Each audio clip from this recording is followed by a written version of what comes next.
when you have something good, you want to share it with someone else. And I want to make their lives easier. I've been here for a long time. And I think a lot of that comes with practice and what you tolerate and what you just don't tolerate, and the expectations that you set, and not being afraid to set expectations. I'm Dr. Scott Law. Welcome to the Smile Doctors Off Mute podcast.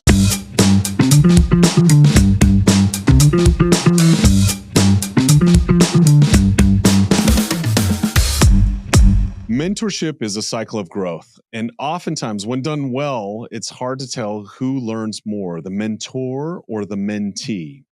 And it always shapes who we become and how we lead. So today, Dr. Jackie Zimmer from Prairie Orthodontics in Illinois, this cycle for her means that she wants to help others, other women, other young and new orthodontists in the field to be successful based on her experience and things that she has learned along the way. As we'll discover today, she is also partnered with Dr. John Lippincott, who's been on this podcast a few times, and you've heard his story about change, about things that he's adopted in his practice, in his life, that have meant a whole lot to him. And so we kind of get to see the other side of the story of Dr. Zimmer's experience. And so with that, we are super excited to welcome Jackie to the Smile Doctors Off Mute podcast. Welcome, Jackie. Thank you, Scott. I'm very excited to be here talking with you today. Well, let's begin really quick. Tell us a little bit about your background story on how you got into the field. Sure. So, the whole idea of coming on the podcast today was kind of to talk about mentorship. And I feel like I had a very unique situation when I was in my second year of my residency at Marquette University. My director was part of the Ingalls Society, and he had a friend, Tom Sperry, who was an orthodontist and founder of Prairie Orthodontics. And he was looking for an associate that he had in mind that he wanted to be a mentor. Like, that was so important to him that he be able to pass on what he had learned. And what I think is so rare about Tom is that at the time, he was only 49 years old. So this isn't some old man looking to pass on his information, but this was a man with a vision, and he wanted the right person that would be receptive to a mentorship, and then also who was interested in an associateship and a partnership. And if you've ever met me, that's how I am. I want a goal. I want to know where I'm going. And I knew from the very beginning that I wanted to be part of a practice, and it would be a long-term commitment from me. So when he and I met up in Milwaukee, he was up there for his daughter's graduation from undergrad. And we just kind of clicked just from the get-go. Wow. And immediately I decided, this is definitely what I want to do. So from that point on, so I had a year left in my residency. Every single school holiday, maybe 1 or 2 weekends a month, I would drive, 2 hours down to where his practice was. And I worked with him in the office on any day that I could. And he would sit down with every single patient and explain to me, this is the background. This is what we were doing. This is what I might have done differently. And I learned so much. And then in addition to that, he had me come to his house, and I had met his wife because she was our financial manager coordinator. And he would sit down with just piles and piles of patient charts, and we would go methodically through every single case. And then he'd pull out cases from 10 years ago. And, I learned so much from just going through those cases, and in a weird way prepared me for what was to come. Right. So in the fall of so this is my second year of residency, in our conversations, he had asked me, what do you feel like you're deficient of? What do you feel like you're not getting enough of in your residency? And at the time, I felt like we were really kind of short on surgical patients. Mm-hmm. So this man puts together a surgical meeting for me and let me invite all of the people that were in my residency with me. It's a 2-year residency. So there were 10 of us at the time. And he came, it was all day Friday. And then Saturday morning, he brought an oral surgeon from our community who, in the future, I got to know and work with very, very well, Jim McGow. Wow. And they just presented case after case after case. And, at no charge to the other residents, at no charge to me, hosted a dinner for my husband and I that night at the American Club. I mean, just such a generous man. And I'm grateful for that. The story kind of goes that, we got to be very, very good friends. And he started not feeling well, probably about Christmas time. So I'd been with him for about 6 months, but it's amazing how much we had done in that period of time. But we didn't really know what was going on with him. And then over my spring break, he took my husband and I on a backcountry ski trip in Estes Park, Colorado. And at that point, he was having a hard time breathing, but Tom was just, go forward, we're going to do it. We stayed overnight in these flimsy little tents. It was cold. It was kind of miserable, but like amazing. Yeah. And unfortunately, about a month later, Tom passed away. Wow. So he had cholangiocarcinoma, which when you're doing a differential diagnosis, you get to at the very end of the list. Wow. And so by the time he was diagnosed, he was basically in hospice care. Yeah. So, I mean, he and I had gotten so close that the day he died, I drove down to his house and held his hand at his bedside. And, I got to say goodbye to him. And how amazing that he kind of had that foresight, because he didn't know he was going to die. And yet he passed on everything to me before he left. And I feel very fortunate, not only for all of the knowledge that he left with me, but for the friendship. And, it kind of developed a little bit of, kind of felt like a father figure to me. Sure. And I feel like I'm very lucky that I had that opportunity. And it's funny because not that I forgot about it, but now that I'm involved with the Doctor Fellowship, it's kind of brought it into a whole new light. And I'm really glad that I'm having the opportunity to share my insights and my experience with all of these young doctors that are just coming out of school. So it means an extra special thing to me, I guess. Wow. Wow. Well, what a beautiful story. And the fact that you were so open and ready and willing to listen to his sage advice, and that he could share it. I mean, that was probably very fulfilling for him to at least look back and know that he had started you on a great path, even though that diagnosis was so tragic and so early in life. Oh, kind of unbelievable. Wow. But yeah.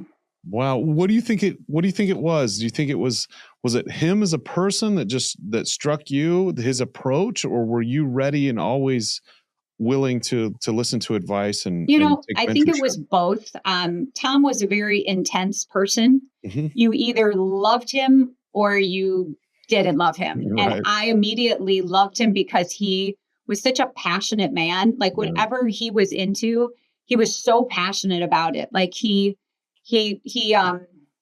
wrote some memoirs, which I have. He partially hiked Mount Everest. He was all into, like, in order to appreciate life, you had to suffer, kind of. Right. And that was his whole idea of taking us on this backcountry ski trip, because he felt like you owed it to the mountain to climb up the mountain before you had the right to enjoy going down. So, like, just his whole mindset was very different, and I found it very intriguing. The first gift he ever gave me was a fax machine. And I mean, I've been in practice almost 30 years. So this was a while ago. This is before cell phones. This is before email. And almost every day I would wake up to a dissertation from Tom Sperry about something. Could have been a movie. This was a he personal barely slept. fax machine. This man was amazing. Yeah. Oh, so he saw Good Will Hunting. Yeah. He saw Good Will Hunting and had an opinion. He had an opinion about everything. Wow. So I would wake up to a 2-page on how watching Good Will Hunting is bad for children, because it Wow. sends the wrong message. And so, I mean, I loved him. I loved the conversations that we could get into. And I loved his passion more than anything. Right. Oh, I love people with passion. It's just so endearing to see someone who has passion about what they do, especially in orthodontics. I love it. Oh, that's fantastic. So, Jack, you mentioned a little bit, so for the audience listening, about the fellowship program. Tell somebody who doesn't know anything about it. Tell them what is it? Okay. So, I think this is just an ingenious thing that Smile Doctors has started. But we have a lot of, legacy doctors. So a lot of the doctors that sold their practices to Smile Doctors, they're my age and older. And eventually they're going to retire. So what we have to do is bring in these young doctors that are graduating from residency programs that don't have a ton of experience in the real world yet. So what Smile Doctors is doing is they're bringing all of these young doctors together and then pairing them up with mentors, people that have been in practice for a long time and that have a lot of experience. And we're mentoring and holding the hand of these young doctors so that they can be successful and, they can learn from our mistakes or learn from our successes. And it's very amazing. And I don't think I realized like how fulfilling it can be. It just has been great. And I've really enjoyed getting to know them. And, like Tom was a father to me, I feel like in a way I'm kind of a mother to them. And, just letting them know that they can call me anytime. And, we've had a couple of them in our office and that's super fun. I mean, when you have something good, you want to share it with someone else, right. and I want to make their lives easier. And I feel like we've done that. And I know we'll continue to do that. So I'm very pleased. I totally agree. So before you started in a mentorship role inside of Smile Doctors, you joined with John Lippincott. You guys joined together and your practice was operating very different at the time that you joined. Yeah. Talk us through how did it look and what were some of those changes that you made and maybe some of the struggles that you had going through change. Yeah. So, John and I'm trying to think. So his father, Gary Lippincott, was my original partner. Okay. And then when John graduated from school, he worked with his father, just, I had my half, they had their half, and he just kind of worked with his father for a couple of years. So, I mean, in a lot of ways, he had an amazing experience with the mentorship from his own father. But then Gary eventually retired. And so John and I kind of had to figure out how we were going to work together. And I feel like in some ways I was a little resistant to change. I mean, to think about it now, we didn't even have a treatment coordinator, which is crazy. I mean, it really is crazy when you think about it. But, instead of how we're going to, and instead of knowing like exactly how it was going to work, I was resistant because I didn't know what that was going to look like. So now compare that to being in Smile Doctors, you have all these other offices to look at. Like, what an amazing thing that you're not on this island all by yourself. So if I would have gone into someone else's office and seen how efficiently this treatment coordinator thing works, I probably would have adapted it 10 years before we did. Right. So, I mean, that was one of the major differences. Other than that, I would say the way I've heard someone say along those lines, I've heard someone say, Greg Goggins says this all the time. He's like, people aren't afraid of change. They're afraid of confusion. Yeah. And so I think when we have a vision, we can see what it is. We see it in operation. We see someone successfully implementing it. Then it's like, oh, that makes sense to me. Okay. And you're no longer confused or scared of what it might be or how it might impact you negatively. So I think it comes down to that.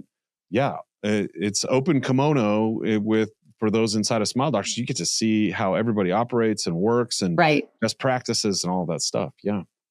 Yeah. I mean, having the corporation and having all of these practices, we have something that someone in private practice just doesn't have. Right. And you don't realize how great it is and until you get it. And then you think like, how did I do this before? Because it's amazing. Even if I have a difficult case or I have a problem with a patient, I mean, I have 10 people on speed dial that I can call and Yeah. ask for, ask their opinion on. And before it was just John and I. Yeah. So it makes a big difference when you have people with more experience and different experiences so that you can learn, from that.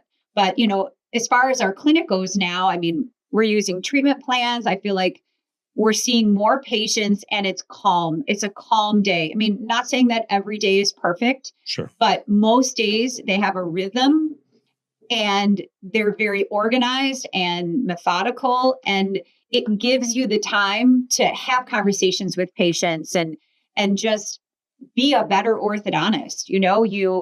People want to know that you care about them, and I think if your practice is super chaotic and crazy and you've got so many people coming and going at the same time, it loses that special touch. And I think if you talk to our patients here, a lot of they'll tell us like, hey, it's just different here. Like we come here and everybody is smiling and they're happy to see me. And like, it's just great. Like, I don't get this when I go to other doctors' offices. And I think that I take the most pride in that because I want patients to know, not even feel, but know that every single patient is important. And Yeah. I want to know each patient if they'll let me, and let them know that they're welcome here, and that's really important to me. I agree. So I got to visit your practice. There were, I don't know how many of us, I think there were 10 who came and descended on your practice. You had a full day of patients. And anybody who's hosted other doctors in your practice knows it can be a stressful day because you have a lot of questions, a lot of disruptions. And I was amazed at how smooth your day ran because your team just knew what next steps were. They knew what to do. I believe you guys communicated just so easily and just seamlessly. There was no friction in the system, and people just knew what the next steps were. Talk to us. I think people hear sometimes docs talk about treatment plans, and they think of the treatment plans that at least the kind I was familiar with in residency, and it was what IB, level in a line, repo, rubber bands, finish and retain. So it was like the most vague treatment plan.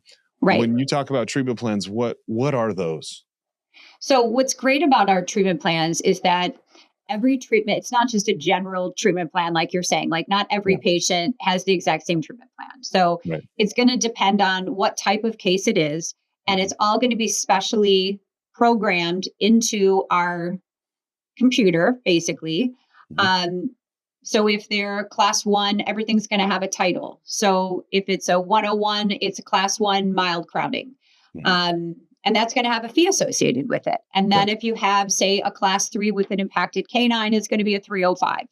So that also is going to have a treatment plan associated with it. And it's going to have a different fee because you want to charge more money for something that is going to take more time. It's just logical. What it does is it keeps our clinic going very smoothly because everybody knows what that next step is. So every single patient in my office, I mean, if they're an adult, obviously we talk to them personally, but for all children, every single child gets walked out to a parent at the end of an appointment. That's super important to me. I think communication is huge. And it's the dental assistant that's doing that walkout. Unless it's something particular, of course, I'm happy to do it, or if I need to talk to a parent about something. But they need to understand the case, not just me. And I think in like days past, I held a lot of that information because I felt like I was the one that had to be talking to the parent. And I think as you work with treatment plans and you train your dental assistants, they're just an arm or a leg of yours. It doesn't have to be you. It can be your dental assistant. And only if they know what's going on. And I feel like treatment plans keep them connected, keep them educated. And it, again, keeps our clinic flowing because if I say I'm going into a new patient exam room, even if I'm only in there 4 or 5 minutes, they already have everything going with the treat. So they're not sitting there waiting. And I think years ago, before treatment plans, they were instructed just to seat the patient, get them ready to go and just sit and wait. boy, there was a lot of time wasted when we were doing that. So now, because they know what that next step is, and I've already told them, okay, next visit is a certain code. This is what we're doing. They have already prepared that patient. They've explained what we're going to do. They've started doing it so that I can come over, and it's just kind of a seamless transition. So I can't say enough for treatment plans. I'm really happy. I think all practices should integrate them. Yeah, I think that forecasted sequential visits associated with the procedure codes, the intervals in between, and what's going to happen next visit.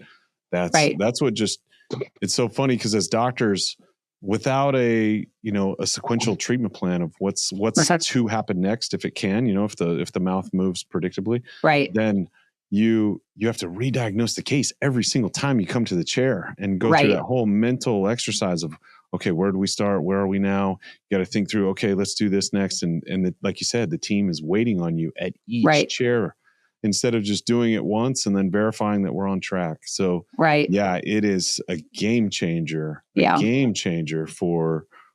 these the other thing, that join Smile Doctors. Right. The other thing, if I could add, is because every appointment is coded, we can put that in the computer system as well. So now that we have, people can call up and make their appointments online. If you don't have your next appointment in the computer, that parent has to call. They have to wait. This way, we are templated. So they'll be shown all of the slots for the appointments that they need and no other. And they can go ahead and schedule that without any help from us. And I think, parents are busy. They appreciate when they can go online. And I think it makes everybody's life a lot easier. I'd agree. Totally agree. Okay. So in the change, so you weren't operating that way initially. That change took place after you had partnered with Smile Doctors. What are some other things you could never go back on after in the way you originally practiced? I don't know. I don't know. I can't think of anything, Scott. It's like you just change and you move along, and you kind of forget how you did it, and the new way just becomes better. It is better. Right. But I mean, I think I've learned as I've gotten older too. I've learned better how to deal with people. Yeah. And I'm trading people better. Maybe I'm treating people better. I don't know. I hope I am. Yeah. But the group of dental assistants and the practice director and the TC is the best group I've ever had. And, I've been here for a long time. And I think a lot of that comes with practice and what you tolerate and what you just don't tolerate, and the expectations that you set, and not being afraid to set expectations. I think when you're younger, I think it's hard because you think no one's going to listen to you, or, and if I can impart any knowledge on them, it's that you can, and people are going to respect you if you respect them. And if you set your parameters and you ask them, behave a certain way, and you praise them and you acknowledge them, and, you can get that group without having all the trouble. So you know what I mean? Like with the one dental assistant that doesn't get along with the other one. And there's a way to set that all aside, where it's not even, people don't even think to do it because they're so programmed to behave a certain way and treat people a certain way. And I think that over time, that's probably, I appreciate that experience the most, because it's made my practice and just the people so much better. It's great. I could tell just how much you and your team loved one another and how confident your team was. It was so refreshing. And I knew that the patients felt that too. Your team had just a quiet confidence about them, and it was an extension of you and how you carry yourself. It was a great thing. Sure. I mean, I appreciate that. It made me very nervous that everybody was coming in, because we're all insecure in our own way. Yeah. But I was really pleased at the way the day went. And I was really excited when we went back to the meeting, and just all the questions that we got, and and hearing them say, oh, I loved how you did this and I want to implement that. And it feels really good to hear that. Yep. That's fantastic. So getting us up to speed with how you are, and you are a doctor who mentors others, and you've had amazing mentors in your career. Sure. How has it changed your approach, and how are things different sometimes with when you're mentoring a male doctor versus a female doctor? Well, it's funny that you say that. So just kind of by the way that it's happened, I've gotten almost all women. Okay. So yeah, I know. I mean, for the young doctors, they're all Sure. young women. I've absolutely loved it. So I really haven't had the chance to work with any young men. Not that I wouldn't want to, but it just Sure. hasn't worked out that way. I mean, over the last couple of years, or like probably the last 15 years, I have had various patients or just kids of parents, people that I know that will come in and like shadow me for the day. Yeah. And I have worked with some men in that regard, which I always find very exciting. But I would say that my record is not great. Of the people that have come to shadow me, I would say only I think one of them has ended up in dental school. So I'm not sure. I kind of feel like I might be scaring them off. So I think I need to temper down my explanations a little bit. But it's not an easy road. You have to be very committed. And so maybe I scare people off when I, tell them what would be expected of them if they want to try to get a residency. But I really enjoy having someone come in, even if it's just for a day, like a young college kid or even a high school kid. I've enjoyed having people come in. This is different. This is on a totally different level with the women that I'm working with today. But they're all just great in their own ways. And I love their excitement. They're just so eager to be good and just to do a good job and to be good doctors for their staff. And I find it very refreshing and exciting. I think working with women is it's everything. I love to see women in this type of a job, and I love to see them succeeding. So it's been a really good experience. That is awesome. That is awesome. Yeah, you guys have a superpower in this field. I would say it's just beautiful to see when I see the connection that you have immediately with moms in the field, and it's just like, wow. Moms immediately open up. I think they feel a lot more comfortable sometimes with a female orthodontist, especially when you can relate having kids and carrying the burden of being a mom. And so it's beautiful to see that connection. I love that. Yeah. Love to see our empowered orthodontists and any connection that we can get with parents. It's awesome. Yeah. Well, and I know that when I was first, like when I was new, I'm trying to think back how old my staff was, but I would say 95% of the staff was older than I was when I came out of school. And I remember Tom saying to me, when you start working, it's really important because you're young and you're a woman that you kind of just distinguish yourself and kind of keep yourself separated from the staff. And I'm not sure if that was great advice, but I did take it. And I would have to say that the first couple of years that I was in practice was really lonely because my partner, was John's dad, grown man, married. We're not going to be chummy. I'm a young girl. And I was used to being in my residency, which was full of men. Funny men. And we would spend every lunch hour just dying laughing. And I had such a great time in my residency. And then when I started practice, I find myself just reading a book and eating alone. And I think for the girls that are there now, I love that they have more of a community than I had.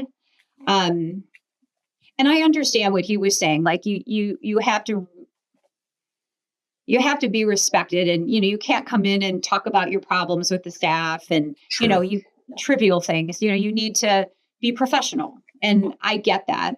I feel like now that I've gotten older, though, I can kind of walk that line a little bit better.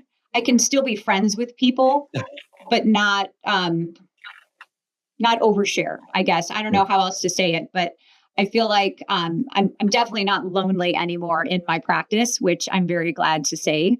Because being by yourself, especially being a young girl and working with mostly men, you have to be careful. You know, makes sense. It's just Absolutely. different. You're not going to go ask, some 50-year-old dentist to go golfing with you. Right. You kind of have to approach it a different way. Yeah, the dynamics are different. Yeah, absolutely. Yeah. And I am so grateful, so grateful that our new orthodontists have you to mentor them in that way. And it is funny that you've had mostly female mentees, but what a gift for you to be able to share your experience, your knowledge that way.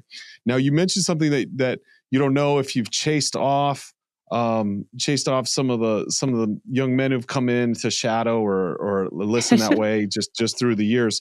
I do know of one huge success case that you do have, and I think it's your son. And so tell us a little bit about him. Take a minute and brag on him. All right. Well, I'm very proud of him. I really wanted him to be an orthodontist, of course. Yeah. But he's not, he doesn't like the sight of blood. And anyway, ever since he was a little boy, I mean, little, like 4, 5, 6, he was drawing airplanes and tanks and wanted to watch, most kids would watch Bob the Builder. We went to the library and we rented history films that had subtitles. And at that point, he couldn't even read. So we had to read the subtitles so he could watch like Battle of Midway. Wow. So we knew early on that he really wanted to do something in the military. And I love that he was able to fulfill his dream.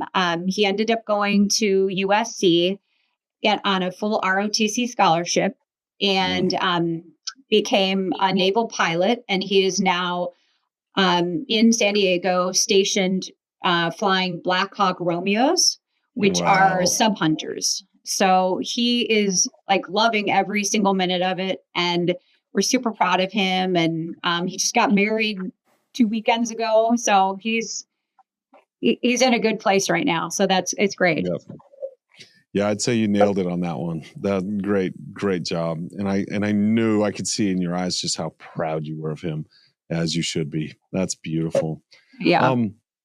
Okay, so if we're coming full circle here, what would you say, if Tom was here now, what do you think he would think about where you are in your career and the mentoring that you are doing now to benefit so many lives of these orthodontists that you influence? Like looking at it from my younger self? Just right now, what if Tom was here? What do you think he would say?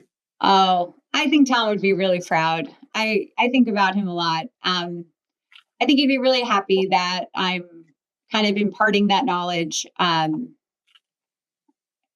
think he'd really like the way the practice looked. I thought about it when we decided to sell to Smile Doctors. I really did contemplate, what would Tom say? Like, talk to me, Tom. And he was a guy that moved forward. You know what I mean? He did his research and he moved forward and he made good decisions. And I feel really great about the decision that we made. And I think he'd be really proud of where we are and the network that we've established with Smile Doctors and just now we have 4 offices instead of 3. All are doing, very well. Got a great reputation in the community. I couldn't ask for anything more than that. And, and I still love orthodontics. And I think that says a lot. Yeah. Yep. I would say so. And the quality of orthodontics you turn out is fantastic. So yes, I think he would be extremely proud of you, what you're doing and what you're doing for others. That is awesome. So let's fast forward into the future. What do you hope that was one piece of advice that you give your mentees? What do you hope that they remember years from now? Well, I think just taking ownership early is really important. I think that they need to let their staff know how they want to run things, and they need to do it soon. And I tell them all this because they're like, well, we'll just wait until I've been here for 6 months or 9 months. And I think that's a bad idea, because I think that they just they just stay in their old ways. And I think when you're new, it's the best time to do it the way that you want to do it, and set the parameters. And obviously you have to do things in a timely fashion. You can't throw everything at them at once. But I think it's really important to figure out what you want. And I think for some of them, that's probably the hardest part, is figuring out, well, how do I want to do this? And that's where I think we come in as being very helpful, because we can kind of guide them and show them what works and what's worked for us. And if they want to, a lot of them, I like what you're doing here, so I want to implement it this way. Okay, then do it. Like, don't talk about it, do it. Yeah. And, talk to your PD, talk to your TC, coordinate things from the very beginning. Make sure that they know that you're in charge, not in a mean way, not in a bossy way, but just in a respectful way. And I think that will set the groundwork for the best transition. And I think their practices will thrive. That's awesome. I can tell that is an extension of you and how you operate. You are one who is assertive. You go and get your goals and what you want, and you help others win in the process. And so, Jackie, I am so proud and honored to be one of your partners in Smile Doctors, and love seeing the impact and the difference that you make on the lives of other people. So thank you, Scott. It means a lot to me. It was a pleasure having you on today. Thanks for sharing your story. Yeah, I'm happy to be here. Thank you so much.